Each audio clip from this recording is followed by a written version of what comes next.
और अब कुतुब मीनार पे दावा किया जा रहा है, दिल्ली की जामा मस्जिद पे दावा किया जा रहा है। और अब यह नहीं कहा जा सकता कि हिंदुस्तान में किस मस्जिद पर, किस दरगाह पर, किस मजार पे कब कोई दावा पेश न करे। और यह कहा जा सकता है कि हिंदुस्तान के मुसलमानों के खिलाफ जैसे एक जंग छेड़ दी गई। हमने ये नारा सुना, मोदी जी तुम लठ चलाओ हम तुम्हारे साथ हैं। इसका मतलब क्या है? इसका मतलब यह है कि पुलिस और भीड़ दोनों एक हैं, क्योंकि भीड़ ये कह रही है कि तुम लठ चलाओ मुसलमानों पर, हम तुम्हारे साथ हैं।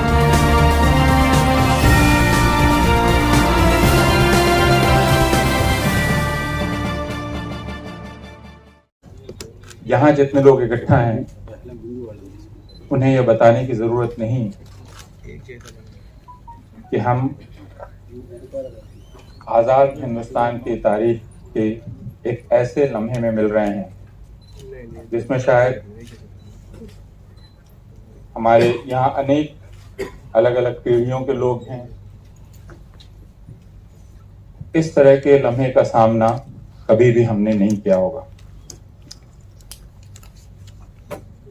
यह भारतीय जमहूरियत का, भारतीय धर्मनिरपेक्षता का सबसे गंभीर क्षण है। हम लोग जब अभी मिल रहे हैं, सर्वोच्च न्यायालय में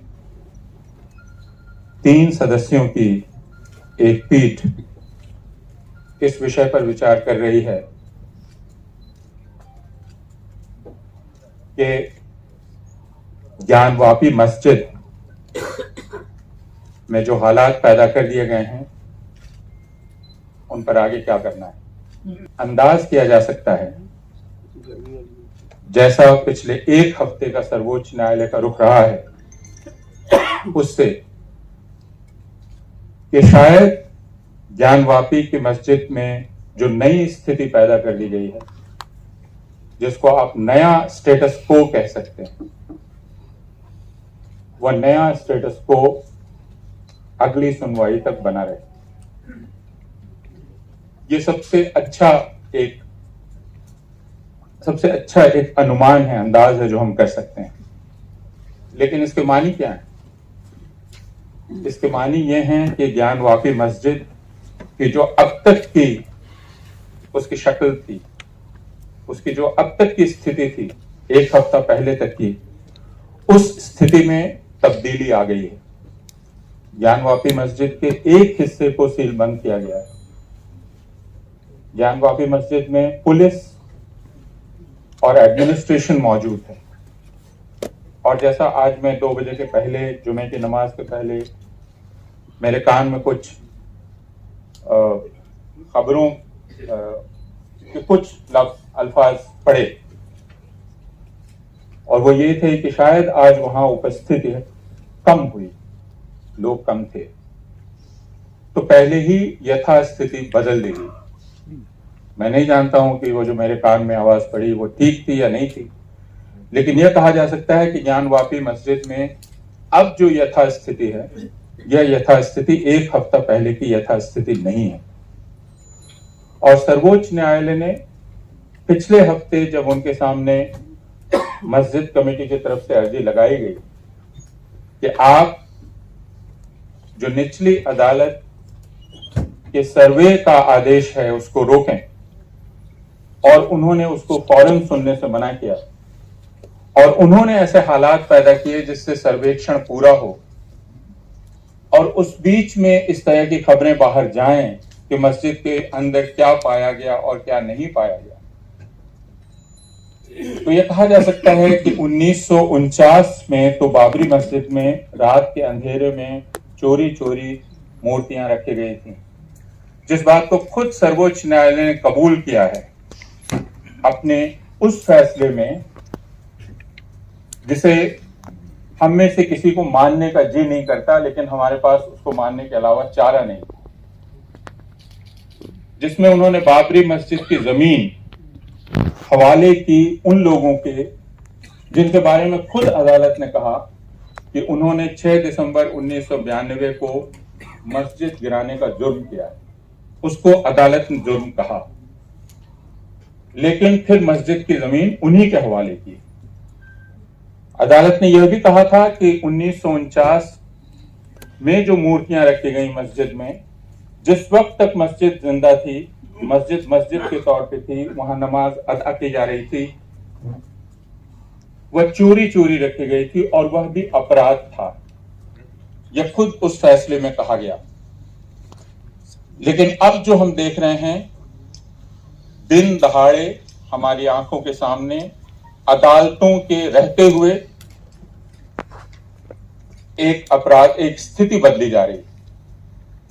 और अब खुलेआम यह कहा जा रहा है कि मथुरा की जो मस्जिद है उसकी जमीन ने वो पूरी जगह हवाले की जानी चाहिए। और अब कुतुब मीनार पे दावा किया जा रहा है, दिल्ली की जामा मस्जिद पे दावा किया जा रहा है।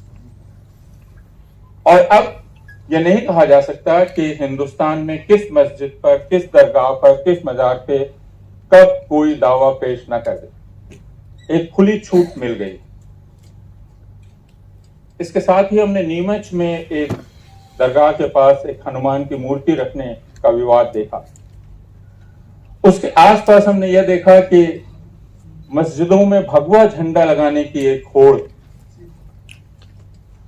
कई गिरोहों में लग गई। और उसके पहले हमने यह देखा कि रामनवमी के जुलूस हों या दूसरे जुलूस हों, जिनको शोभा यात्रा कहा जाता है, और शोभा शब्द के मानी बदल देने पड़ेंगे अगर उन्हें शोभा यात्रा कहा जाए, जिनमें आप अपने धर्म की जयकार करने की जगह मुसलमानों को गाली देते हुए गाने बजाएं, उनकी मस्जिदों के सामने तलवार भांजें, उनके घरों में घुसने की कोशिश करें। लेकिन अब पूरे हिंदुस्तान में जैसे इसकी खुली छूट मिल गई और यह कहा जा सकता है कि हिंदुस्तान के मुसलमानों के खिलाफ जैसे एक जंग छेड़ दी गई। और यह भी कहा जा सकता है कि यह जंग सिर्फ हिंदुत्व की विचारधारा को मानने वाले गिरोहों ने नहीं छेड़ी है, बल्कि उस जंग में इस राज्य के बहुत सारे इदारे अब शामिल हो गए। और उसका एक नमूना मध्य प्रदेश की उस जिला कलेक्टर का हुक्म है, जिसमें उसने कहा कि एक मुसलमान लड़के और एक हिंदू लड़की ने अपनी मर्जी से शादी की और उसकी अगली सुबह उस लड़के के पिता का घर ढा दिया गया, बुलडोज कर दिया गया। और कलेक्टर ने इसको शान से ट्वीट किया और कहा कि हमने कथित आरोपी का घर जमींदोज कर दिया है। यह हिंदुस्तान की किसी कानून की किताब में नहीं लिखा है। जिला कलेक्टर का फर्ज है कानून की हिफाजत करना, लेकिन जिला कलेक्टर ने न सिर्फ एक जुर्म किया बल्कि शान से वह उसका ऐलान भी कर रहा है। हमने दिल्ली में नारे लगते हुए देखे 2020 में, दिल्ली पुलिस लठ चलाओ हम तुम्हारे साथ हैं। हमने ये नारा सुना, मोदी जी तुम लठ चलाओ हम तुम्हारे साथ हैं। इसका मतलब क्या है? इसका मतलब यह है कि पुलिस और भीड़ दोनों एक हैं, क्योंकि भीड़ ये कह रही है कि तुम लठ चलाओ मुसलमानों पर, हम तुम्हारे साथ हैं। वो पुलिस को कह रही है। तो लठ कौन चला रहा है, किसकी तरफ से चला रहा है और किस पर चला रहा है? मैं जानता हूं कि यह जो जमावड़ा है यह मुसलमानों का है। मैं जो बातें कर रहा हूं उनको कोई ये कह सकता है कि ये मुसलमानों के पक्ष में की जा रही बातें हैं और एक पक्षीय बातें हैं। बहुत सारे लोग जब ये बातें की जाती हैं तब कहते हैं कि आप एक तरफा बात कर रहे हैं, आप दूसरी तरफ की बात नहीं कर रहे हैं, आप उनकी बात नहीं कर रहे हैं जो पत्थर चलाते हैं। और मैं बहुत मुख्तसरन ये कहना चाहूंगा कि 3 तरीके से मुसलमानों पर हमला हो रहा है और मैं उसमें ईसाइयों को भी जोड़ना चाहता हूं। उसमें एक है इस तरह के आईन बनाना, इस तरह के कानून बनाना जिससे मुसलमानों को काबू में रखा जा सके। 3 तलाक का कानून, जिसको प्रचारित किया गया कि एक बहुत ही प्रोग्रेसिव कानून है और मुसलमान महिलाओं के हक में है, लेकिन दरअसल वो मुसलमान मर्दों, मुसलमान पुरुषों को बेइज्जत करने के लिए और उनको सबक सिखाने के लिए लाया गया कानून था। क्योंकि एक बहुत सीधा सा तर्क है कि 3 तलाक कहकर अगर कोई मुसलमान मर्द अपनी औरत को छोड़ता है तो जुर्म क्या है? जुर्म है छोड़ने का, बिना प्रोसेस किए हुए छोड़ने का, यही जुर्म है ना। लेकिन यही जुर्म अगर कोई गैर मुसलमान करता है तो क्या उसे 3 साल की कैद की सजा का कोई कानून है हिंदुस्तान में? कोई कानून नहीं। तो ये मुसलमान महिलाओं के पक्ष से नहीं, बल्कि ये सबक देने कहने के लिए कि अब देखिए हम आपकी महिलाओं के अधिकारों की रक्षा कर रहे हैं, मुसलमान मर्दों से मुसलमान औरतों की रक्षा हम कर रहे हैं। और उसी तरह 370 का कानून, जो 370 को समाप्त किया, जम्मू कश्मीर को तोड़ने का कानून, जो मुसलमानों को यह बताने के लिए किया गया कि अगर कोई एक ऐसा राज्य, जिस राज्य की आप कल्पना करते हैं जिसमें मुसलमान अक्सरियत में हों, तो वह हिंदुस्तान में नहीं रहने दिया जाएगा। यानी अब मुसलमान हिंदुस्तान के किसी भी हिस्से में उस आबादी की उसका वो न तो रहनुमा हो सकता है, न उसका नुमाइंदा हो सकता है। अब हिंदुस्तान के किसी भी राज्य में कोई मुसलमान वहां का सदर होने की कल्पना नहीं कर सकता। तो एक के बाद एक ऐसे कानून लाए जा रहे हैं, वो चाहे धार्मिक स्वतंत्रता की रक्षा के नाम पर लाया जाने वाला कानून हो, जिसका इस्तेमाल आप देख रहे हैं, या फिर गोकुशी और बीफ खाने के खिलाफ का कानून हो और उसका अमल आप देख रहे हैं। अभी परसों की खबर है असम से, जिसमें असम की एक स्कूल की प्रिंसिपल को गिरफ्तार कर लिया गया है, यह इल्जाम लगा के कि वो टिफिन में बीफ लाई थी और उन्होंने दूसरों को बीफ खिलाने की कोशिश की। हिंदुस्तान में आज जो हालात हैं उसमें कोई अहमद की होगा मुसलमान जो स्कूल में बीफ लाए और वो दूसरों को सर्व करे। लेकिन अब इसकी छूट मिल गई है कि आप पे इसका इल्जाम लगाया जा सकता है और आपको गिरफ्तार किया जा सकता है, और ऐसी गिरफ्तारियां हिंदुस्तान में आम हैं। इंदौर में जब हम खरगोन और दूसरी जगहों की बातें सुन रहे थे तो हमने ये सुना कि तकरीबन 160 या 180 मुसलमानों को गिरफ्तार किया गया। मुसलमानों की एफआईआर अगर मुसलमान कराना चाहें तो कितना मुश्किल है उनके लिए। तो एक तो आईन और दूसरा पुलिस और प्रशासन यानी एग्जीक्यूटिव। और आईन कानूनों के नाम बताने की जरूरत नहीं है, वो चाहे सीएए का कानून हो जिसके बारे में यह कहा जाता है कि आखिर हिंदुस्तानी मुसलमानों को क्या दिक्कत है उससे, हम उनकी नागरिकता तो नहीं ले रहे।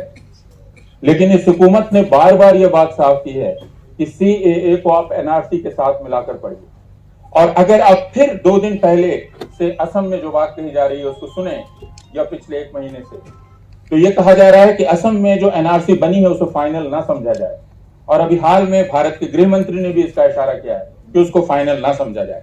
इसका मतलब यह कि एनआरसी की प्रोसेस तब तक चलती रहेगी और वहां जो फॉरेनर ट्रिब्यूनल है उनके बारे में जो रिपोर्ट्स हमने पिछले सालों में पढ़ी हैं, तो उनको साफ साफ इस बात के निर्देश हैं कि आपको विदेशी पकड़ना है और विदेशी घोषित करना है, और वो किसको करना है इसके बारे में कुछ कहने की जरूरत नहीं। सूरज गोगोई ने अभी कल स्क्रोल में एक आर्टिकल लिखा है जिसमें सूरज गोगोई ने ये लिखा है कि बांग्लादेश ही दरअसल एक कोड वर्ड है मुसलमान के लिए, जैसे रोहिंग्या एक कोड वर्ड है मुसलमान के लिए। तो ये कानून है और उसके बाद एग्जीक्यूटिव है, पुलिस है और एडमिनिस्ट्रेशन है। तीसरा मीडिया है जो मुसलमानों के खिलाफ एक डिफेमेशन कैंपेन सुबह दोपहर शाम रात चला रहा है। और चौथा वे हिंदुत्ववादी गिरोह हैं जो राष्ट्रीय स्वयंसेवक संघ और राष्ट्रीय स्वयंसेवक संघ के एक जो बड़ा नेटवर्क है उससे जुड़े हुए हैं और उसके बाहर हैं। अब यह पता करना बहुत मुश्किल है कि कौन सा गिरोह कब कहां खड़ा हो जाएगा, कौन सी हिंदू सेना, कौन सी हिंदू युवा वाहिनी, कौन सा राम सेने,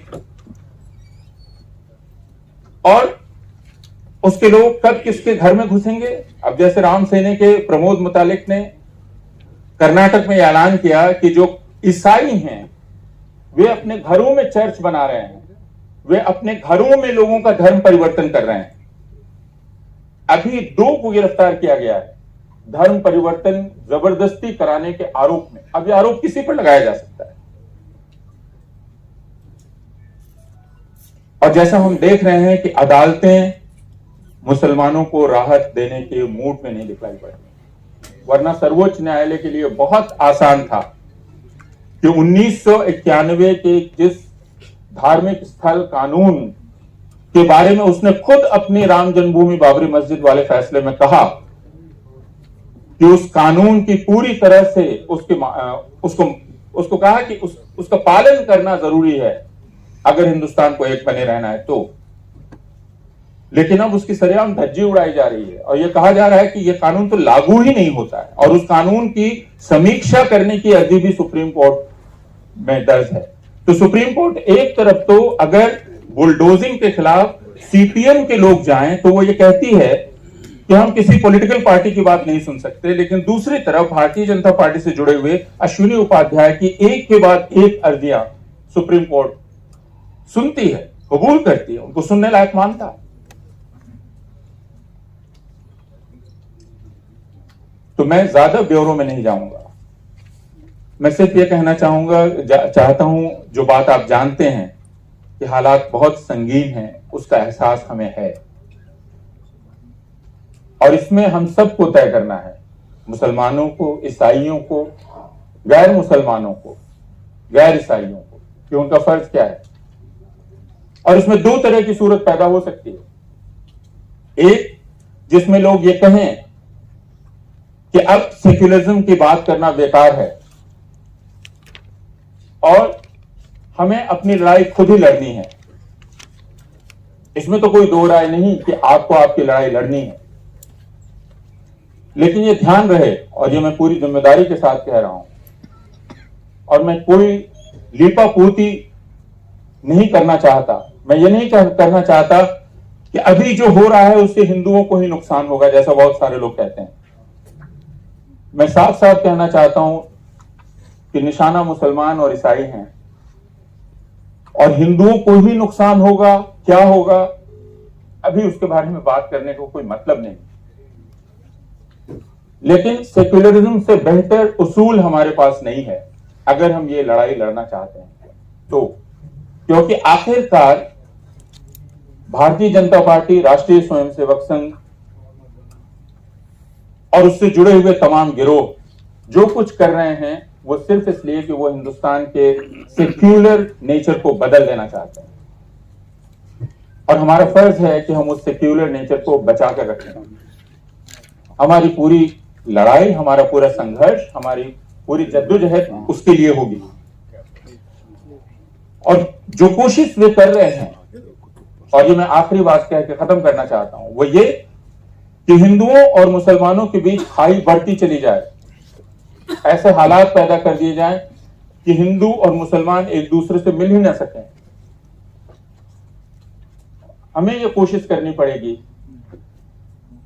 कि इस साजिश को हम कामयाब ना होने दें और हिंदुओं और मुसलमानों या हिंदुस्तान के सारे अलग अलग तरह के तबकों को हम साथ लाने की अपनी तरफ से कोशिश करें। मैं नहीं जानता कि हम कितना कामयाब होंगे, लेकिन हमारे पास संघर्ष करने के अलावा कोई चारा नहीं है। मैं जानता हूं कि हमला बहुत तेज है, हालात बहुत निराशाजनक हैं, लेकिन इस नफरत की राजनीति के खिलाफ हमारे पास सद्भाव की भाषा के अलावा और कोई भाषा नहीं है। हम ये कहना चाहते हैं कि हिंदू और मुसलमान, सिख और ईसाई, आदिवासी, दलित एक दूसरे को लेकर हमारे मन में पूर्वाग्रह हो सकते हैं, शक हो सकता है हम एक दूसरे को कम जानते हो, हम एक दूसरे से उदासीन हो, लेकिन हम सैकड़ों वर्षों से एक दूसरे के अगल बगल रहते आए, हम एक दूसरे को जानते हैं। ऐसा नहीं है कि हम साथ रहना नहीं जानते। अभी हमें यह बतलाया जा रहा है कि हम साथ रह ही नहीं सकते और इस साजिश को कामयाब नहीं होने देना। इसलिए इस नफरत की सियासत के खिलाफ, इस हिंसा की सियासत के खिलाफ हमारे पास सिर्फ सद्भाव की सियासत है, सद्भाव की राजनीति है, लोगों को एक दूसरे के करीब लाने की राजनीति है और अहिंसा की राजनीति। मुसलमानों से कोई एक चीज सीखी, और ये मैं इंदौर में जब अपने दोस्तों से बात कर रहा था तो मैंने उनसे कहा कि मैंने जो एक चीज सीखी मुसलमानों से वो ये कि सब्र के माने इंसाफ की लड़ाई से पांव पीछे खींचना नहीं होता है। सब्र है, लेकिन सब्र इंसाफ की लड़ाई लड़ते हुए किया जाना है। सब्र एक बहुत बड़ा उसूल है, हमें सब्र करना है, लेकिन सब्र का मतलब हमें उस संघर्ष में बने रहना है और टिके रहना है। एक बार फिर मैं आपसे माफी की दरख्वास्त करता हूं कि मैं इसके बाद मुझे फौरन जाना होगा और मैं बाकी दोस्तों को नहीं सुन पाऊंगा और मैं इससे वंचित रहूंगा जो बातचीत होगी। लेकिन यहाँ जो दोस्त हैं उनसे फिर हमारी मुलाकात होगी और हम मिलजुल के कैसे काम करेंगे इसके रास्ते हम निकालेंगे। बहुत बहुत शुक्रिया।